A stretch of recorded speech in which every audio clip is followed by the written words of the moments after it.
సంవత్సరం కొన్ని రింగ్ బండ్లేసి అక్కడిక్కడ 3-4 ప్లేసుల్లో 33% రిపేర్లు చేయాలి. దాని ఖర్చు 447 కోట్లు. అది రిపేర్ చేస్తాం. అప్పటికి పర్మనెంట్ గా సొల్యూషన్ వచ్చిందంటే మేము చెప్పలేమంటున్నారు. అది కాకుండా ప్యారలల్ గా ఇంకొక కొత్త డయాఫామ్ వాల్ కట్టాలంటే 990 కోట్లు. మళ్లీ 2 సీజన్లు కావాలి. అది కూడా సక్రమంగా చేస్తే 2 లేకపోతే 3-4 సీజన్లు అవుతుంది. అంటే 3-4 సీజన్లు డయాఫామ్ వాల్ కట్టాలి. దానిపైన కాఫర్ డ్యాంలోనే ప్రాబ్లమ్స్ ఉన్నాయి. దానిపైన ఈసీఆర్ఎఫ్ కట్టాలి.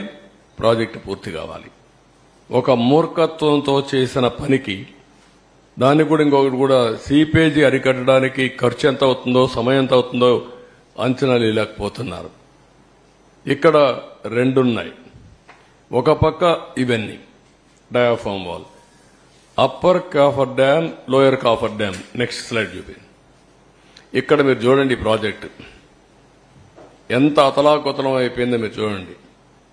మొత్తం ప్రాజెక్టు భౌగోళిక పరిస్థితులే మారిపోయినాయి.